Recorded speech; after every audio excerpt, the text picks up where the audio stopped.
आगरा में एक भक्त रहता था, प्रेम निधि उसका नाम था। सब में भगवान है ऐसा समझकर प्रीतिपूर्वक भगवान को भोग लगाए और वो प्रसाद सभी को बांटे। यमुना जी से जल लाए, भगवान को स्नान कराए। यमुना जी के जल से भगवान को जल पान कराता था। सुबह सुबह जल्दी उठा प्रेम निधि। सुबह सुबह किसी के उठने से पहले भगवान के लिए जल लेकर आऊं, ऐसा सोचकर अंधेरे अंधेरे में ही गया, लेकिन रास्ता दिख नहीं रहा था। इतने में एक लड़का मशाल लेकर आ गया और आगे चलने लगा। प्रेम निधि ने सोचा कि चलो ये लड़का जहाँ जा रहा है उधर ही यमुना जी है, तो इसके पीछे पीछे मशाल के उजाले में जाने लगे। फिर लौटते समय कैसे आना है उसका देखा जाएगा। लेकिन ऐसा नहीं हुआ। मशाल लेकर लड़का यमुना तक ले आया। प्रेम निधि ने यमुना जी से जल भरा। ज्यों ही चलने लगे तो एकाएक लड़का आ गया, आगे आगे चलने लगा। अपनी कुटिया तक पहुंचा तो सोचा कि उसको पूछे कि बेटा तू कहाँ से आया। तो इतने में देखा कि लड़का तो अंतर्धान हो गया। प्रेम निधि भगवान के प्रति प्रेम करते तो भगवान भी उनके लिए कभी किसी रूप में कभी किसी रूप में उनका मार्गदर्शन करने आ जाते। लेकिन उस समय यवनों का राज्य था। हिंदू साधुओं को नीचे दिखाना और अपने मजहब का प्रचार करना, ऐसी मानसिकता वाले लोग बादशाह के पास जाकर उन्होंने राजा को भड़काया कि प्रेम निधि के पास औरतें भी बहुत आती हैं, बच्चे, लड़कियां, माइयां सब आते हैं। इसका चाल चलन ठीक नहीं। प्रेम निधि का प्रभाव बढ़ता हुआ देखकर मुल्ला मौलवियों ने, राजा के पिट्ठुओं ने राजा को भड़काया।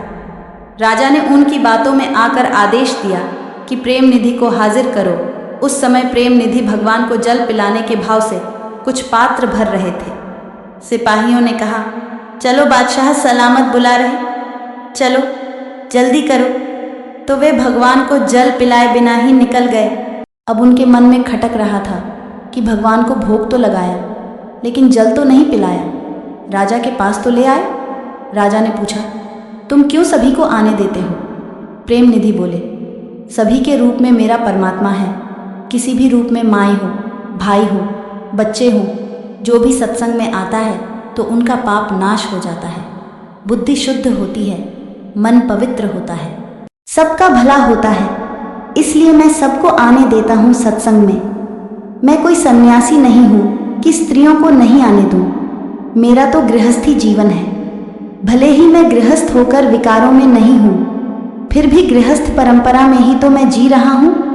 बादशाह ने कहा कि तुम्हारी बात तो सच्ची लगती है, लेकिन तुम काफिर हो। जब तक तुम्हारा परिचय नहीं मिलेगा तब तक तुम जेल की कोठरी में बंद रहोगे। बादशाह ने सैनिकों को आदेश दिया, बंद कर दो इसको।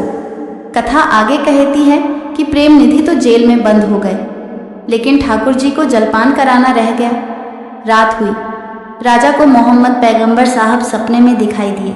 बोले, हे बादशाह, अल्लाह को प्यास लगी है, मालिक हुक्म करो, अल्लाह किसके हाथ से पानी पिएंगे।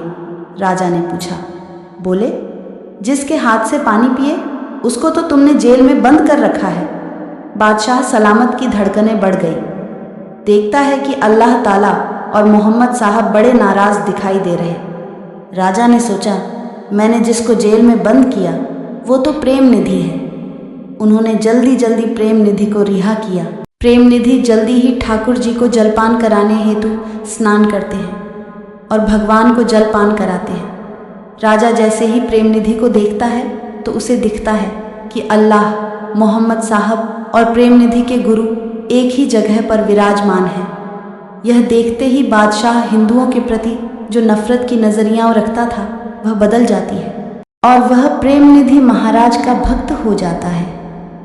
जो लोग संतों की निंदा करते वो उस भक्ति के रस को नहीं जानते। जो भी सत्कर्म किया है अथवा सत्संग सुना है वो सारे पुण्य संत की निंदा करने से नष्ट होने लगते हैं। तो ये थी आज की रोचक कहानी। अगर कहानी पसंद आए तो लाइक शेयर करें और चैनल को सब्सक्राइब करना मत भूलना। धन्यवाद।